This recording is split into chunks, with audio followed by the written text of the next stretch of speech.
lo que hoy tengo son iceberg, así que bueno, tenemos para ver una banda de iceberg, culiao. El iceberg de sucesos ocurridos en stream, que es justamente lo que es el que más quiero ver ahora. El iceberg de Argentina, el iceberg de accidentes, que ese también está bueno. Elegí los más cortos, bueno, excepto el de stream, que dura 40 minutos. Aunque bueno, a ese capaz que lo reacciono recién mañana porque dura mucho, culiao. Por hoy, seguramente vemos estos dos iceberg. Y mañana también vamos a ver otros videos de terror, pero que no sean iceberg. La cosa es ir explorando más contenido de terror para lo que es hasta el 31 de octubre. Comencemos.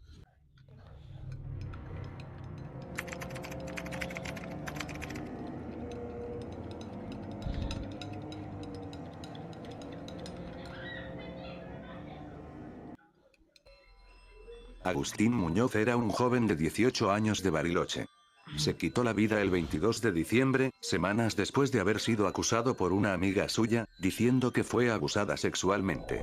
Estas acusaciones fueron falsas, quien inició esta ola de mentiras fue nada menos que Annie, su mejor amiga. 17 segundos del video y ya espero que la persona que hizo la denuncia que es falsa, espero que se muera. Disculpas por realizar esta falsa denuncia. Agustín se fue Pero no puedes pedir disculpas con algo tan delicado, con un tema tan delicado, pelotudo de mierda. corriendo a su casa ni bien escuchó las acusaciones, posteriormente se aisló por completo de todos, evitó hablar con sus amigos, pero no todo quedó ahí, Annie le escribió a Agustín por WhatsApp para decirle que desmentiría la acusación. Según el Clarín, el joven le solicitó que acuda a la justicia si realmente quería ayudar, pero ella se negó. Annie, para desmentir la acusación, escribió en Instagram un par de mensajes.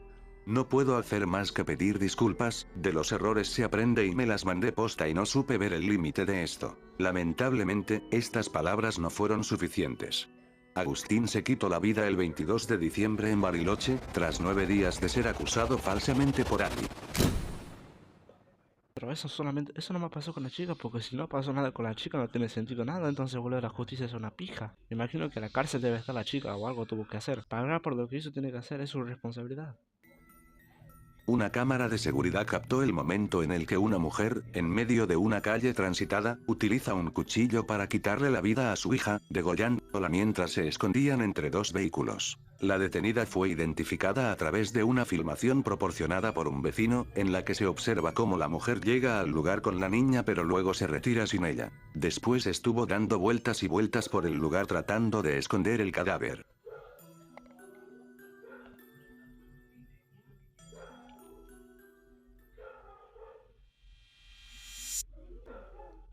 Cuatro compañeros. Pero es que no profundiza bien el chabón en el caso, ¿me entendés? O sea, bueno, sé que son de casos, pero por lo menos, ¿qué pasó? ¿Qué pasó con la chica? ¿Me entendés? Algo, contexto, un poquito más de contexto que quiero, un poquito más de contexto. De la escuela se habían reunido en la casa de una de las chicas, cuando se decidieron a transmitir en Facebook, mientras jugaban con la escopeta del padre de la dueña de casa. El hecho fue producto de un momento en el que un chico disparó accidentalmente con una escopeta y acabó con la vida de su amiga de un disparo. El incidente quedó registrado por el celular de otra amiga, que también estaba en la reunión. Después del disparo, los niños envueltos de desesperación y gritos salieron corriendo rápidamente de la casa en busca de la ayuda de vecinos. Sin embargo, la niña falleció antes de que llegara la ambulancia al lugar. ¡Boludo! ¿Qué hiciste? ¡Llamá! ¡No va a matar al padre, boludo! ¡Encima la Yoshi! Es una banda, boludo. Uno, el caso de Robertito, no. El caso de Robertito, creo que Robertito era el niño. Es uno de los crímenes más brutales que se le hizo en Argentina a un niño, fuera de joda. Ramón Ignacio González. Perdón, Robertito era Ramón, perdón, o sea, me confundí. Niño de 12 años que vivía junto con su mamá y su hermanito en una humilde barriada. Un día Ramón, alias Ramoncito, como todos los días, se fue a la escuela, ya con el pasar de las horas el niño no aparecía, y así se mantuvo todo el día. Al día siguiente su madre realiza la denuncia a la policía para poder encontrar a Ramoncito. Pasó el tiempo y el día siguiente, un domingo, llegaron las malas noticias.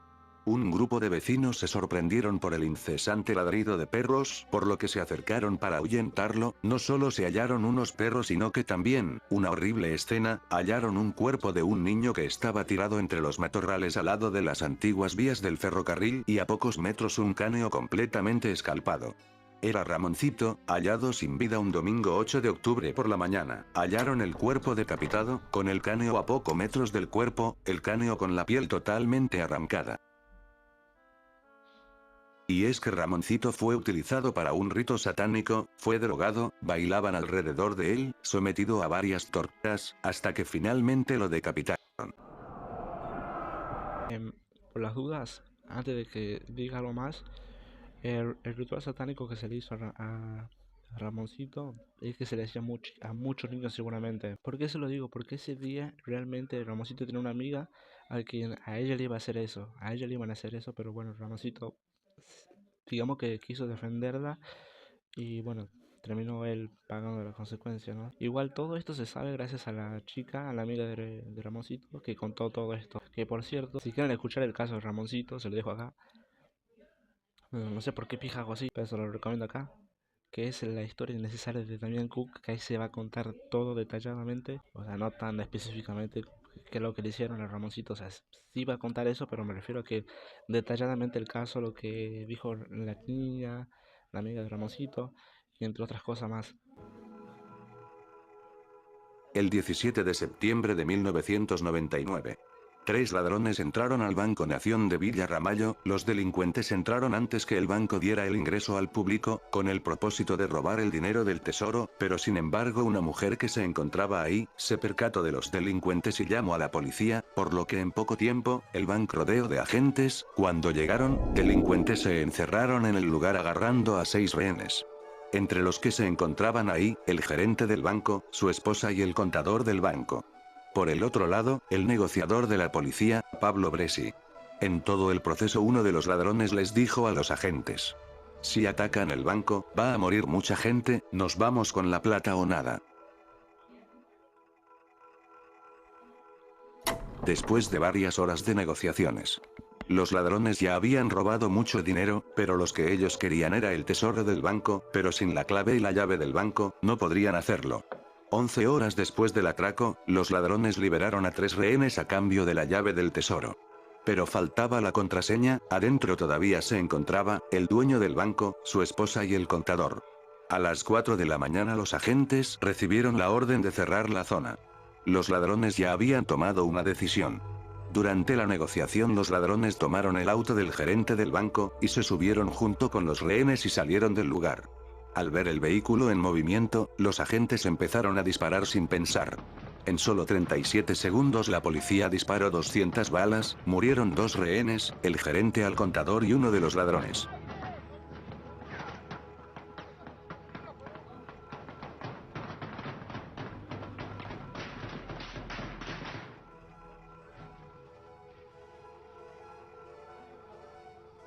O sea, básicamente hicieron todo porque se les pegó la gana.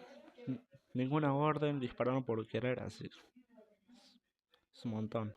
El líder de los ladrones fue encerrado, a pocos días después fue hallado muerto en su celda, los policías lo enmarcaron como un suicidio. Se dijo que se había colgado usando el forro de un colchón, sin que nadie se explicara cómo lo arrancó. El 29 de enero de 2007... Creo que estamos todos de acuerdo que alguien lo mató. Es lo más seguro que los policías lo hayan matado, o capaz que los policías no tuvieran nada que ver, pero creo que se haya suicidado, seguramente alguien lo mató. Que una nueva pericia confirmaba que Saldaña no se había suicidado, sino que había sido asesinado. Al conocerse el resultado de todo el caos, la muerte de los rehenes y el misterioso suicidio de uno de los ladrones detenidos, comenzaron las sospechas y empezaron a tejerse todo tipo de teorías sobre los hechos. Hubo rumores de complicidades políticas internas entre las fuerzas policiales y fuertes cuestionamientos al juez Villafuerte. Y sobre todo, sobre Carlos Villafuerte Russo, quien fue el único jefe del operativo que trabajó durante las 20 horas. Un dato clave es que durante toda la toma de rehenes, Russo tenía en su poder la clave de seguridad que abriría la caja del tesoro. Esa clave se le había otorgado el presidente del Banco Nación de ese entonces, con el fin de salvar la vida de los rehenes, pero Russo nunca la entregó. Por su parte, el rol de Gerardo Ascasíbar, el jefe táctico del Grupo Halcón, también comenzó a levantar sospechas. Según declaró, él había dado la orden de disparar únicamente a las ruedas del vehículo. Pero eso no respondía al hecho de que el vehículo haya recibido 200 disparos. Por otro lado, el subcomisario Carlos Pereira, jefe del GEOF, sostenía que la Policía Federal no había realizado ningún disparo durante el operativo. ¿Y en algún momento dijo que el alto al fuego o no? Sí, señor. ¿Y cuándo fue ese momento? ¿A los pocos segundos? ¿Cuánto tiempo? A los 20 o 30 metros del recorrido del auto. ¿Qué dijo usted? ¿Que no sigan tirando? Alto el fuego, o que dejen de disparar. ¿Y qué pasó que no dejaron de disparar? No habrán escuchado el resto de la policía que estaba muy lejos. Cuando usted dio la orden de disparar a las gomas, ¿por qué no?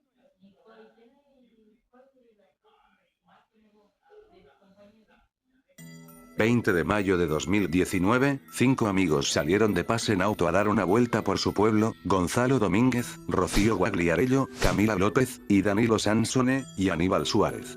En todo el proceso del viaje los amigos iban bien, hasta que a las 12:50 de la madrugada, las personas escucharon un enorme estruendo, y lo que fue ese fuerte ruido, era el auto de donde iban los chicos partido por 3 pedazos. 4 de las 5 personas que estaban en el auto fallecieron, mientras que Rocío estaba en el hospital, la única que sobrevivió. La versión de los policías sobre el caso fue que, los chicos se encontraban robando, y el choque fue producto de una persecución. Ya que donde el lugar que se estrellaron, vecinos que vieron el accidente aseguran que escucharon disparos, sin embargo en la versión de los policías no mencionaron nada de eso. Y en el acta que entregaron los policías, que fueron manipuladas, decían que las detonaciones provenían del tubo de escape del vehículo, ya que este no estaba preparado para hacer esto, justificando las quejas de los vecinos, que escucharon detonaciones, cuando tiempo atrás negaron todo eso. Alexis Rodríguez, un empleado que trabajaba en el monitoreo de las cámaras de la ciudad, el día siguiente que ocurrió el choque, revisó las cámaras a la misma hora y el mismo momento, pudo ver cómo el auto del policía seguía a los chicos, mientras en la ventana del auto, había un policía con la mitad del cuerpo afuera. Tiempo después Alexis sería suspendido del trabajo, y en la autopsia de Gonzalo, se afirmó que tenía un disparo en el glúteo.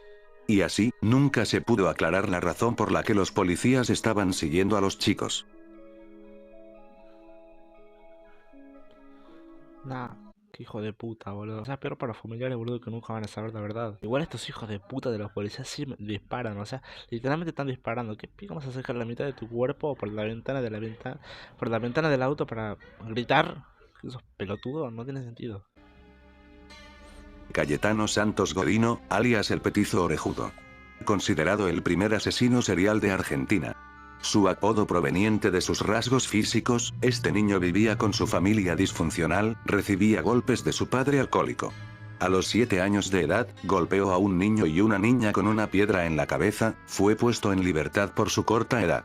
Un 29 de marzo de 1906, cometió su primer asesinato, fue tratando de estrangular a una niña de 3 años, como no pudo, la enterró viva y la cubrió con latas. Esto lo confesó años después. No pudieron encontrar el cuerpo de la niña. Meses después de eso su padre lo entregó a la policía, declarando que encontró muchos pájaros muertos en su cuarto. Petizo fue a un reclusorio, a los 2 meses salió de ahí. Después de eso, intentó ahogar a un niño en una piscina para caballos. 6 días más tarde, quemó con un cigarrillo los párpados de un bebé de 22 meses, sus padres lo entregaron nuevamente al reclusorio, donde estuvo 3 años, lo dejaron nuevamente en libertad. A los 16 años el Petizo prendió fuego a las ropas de una niña de 5 años.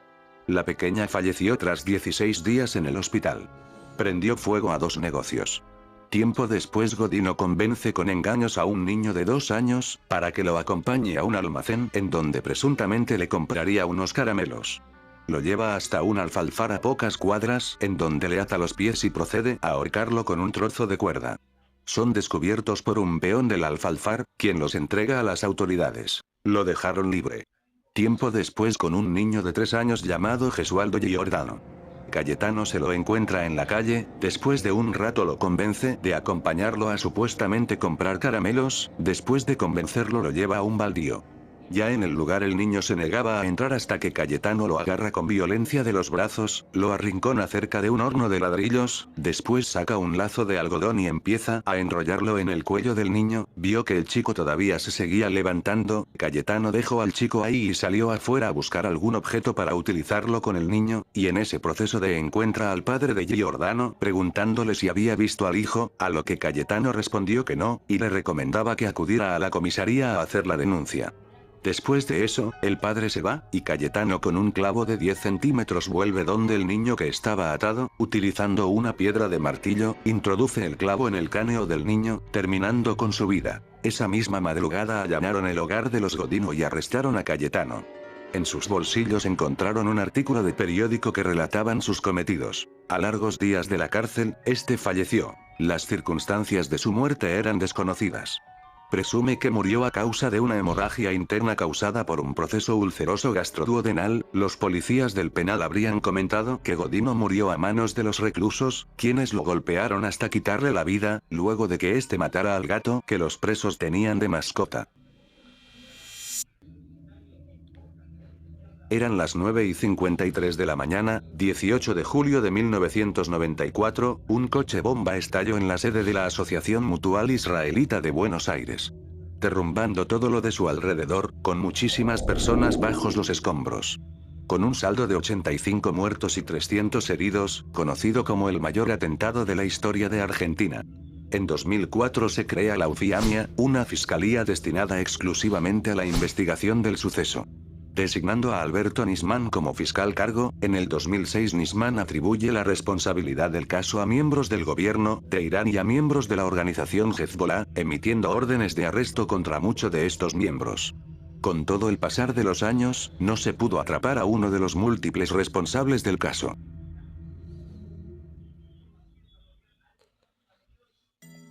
El accidente ferroviario de Once, comúnmente llamado tragedia de Once, fue un siniestro choque ferroviario. Un día normal como otro, un 22 de febrero de 2012, en un tren se produjo un choque a las 8, no detuvo su marcha y colisionó con los paragolpes de contención cuando estaba llegando a su destino, provocando que el anterior vagón arrase con el primero. Los primeros 3 vagones se aplastaron, ocasionando más fuerte los golpes. Uno de los vagones se introdujo 6 metros dentro del próximo, dejando 52 personas sin vida y 680 heridas.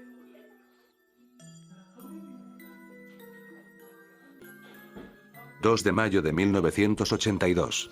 El crucero General Belgrano, fue un crucero ligero de la Armada Argentina que participó en la Guerra de las Malvinas, hasta el 2 de mayo de 1982, cuando recibió un disparo de 2 torpedos del submarino británico, que los llevaba siguiendo un día antes del ataque. El primer disparo sacude el buque violentamente y dejando al barco sin energía. Tiempo después del primer ataque, se lanza el segundo disparo, dándole a la proa. Este disparo no fue tan brutal como el primero, pero provocó que el barco se quede sin fuerzas y se desvíe y se voltee, derrumbando todo. El ataque causó la muerte de 323 personas. Después del ataque se dispuso inmediatamente el operativo de rescate, varios aviones y barcos fueron a ayudar.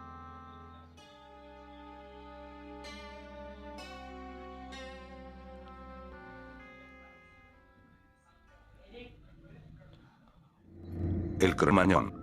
30 de diciembre de 2004, la banda conocida como Callejeros, que iba a tocar en el lugar de República Cromañón, el mismo día que iba a terminar su gira, donde estaban presentando su nuevo disco. El lugar donde se hizo esto era un lugar donde se hacían eventos y donde solo podían ingresar 1000 personas, pero se dice que ingresaron hasta 3000 personas. Y por esos tiempos se había normalizado el uso de bengalas por parte del público.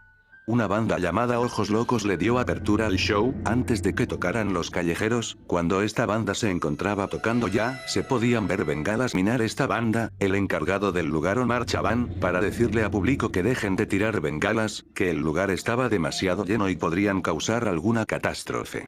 El público, en vez de hacerle caso a las órdenes del encargado, solo lo abuchearon y siguieron. Minutos después el grupo de Callejeros se subieron para empezar el show, y antes de comenzar a tocar el cantante Patricio Fontanet les dijo al público que obedecieran las órdenes de Omar Chaván, que no tiren bengalas.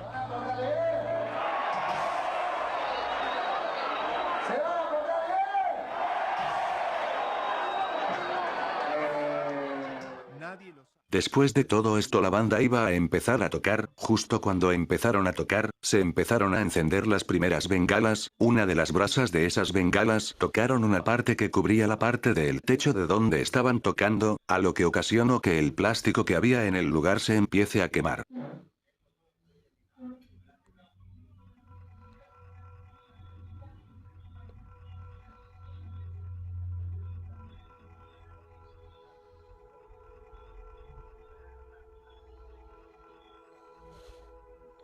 Omar cortó el Con los años que vi el caso este, todavía no puedo ver dónde se quema. Sé que es el cartel negro, pero no veo que se esté quemando, ¿me entendés? sonido y un integrante de la banda señaló el fuego que se iba propagando. Después todo el lugar se empezó a llenar de humo negro, para que tiempo después se corte la luz.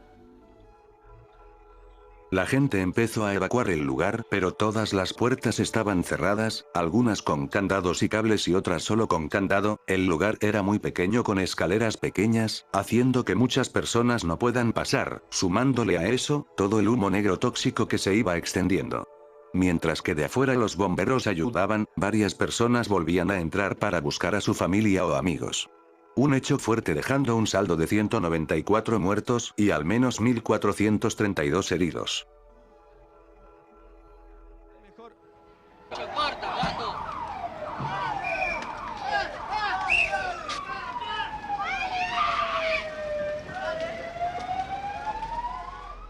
Por las dudas, si se quedó un poquito, no quedó muy conforme con lo que vieron del Cromañón, se les recomiendo ver de nuevo el caso de Damián Cook de Cromañón, ahí lo van a ver todo como tiene que ser, así que bueno, ese fue el iceberg de Argentina, boludo.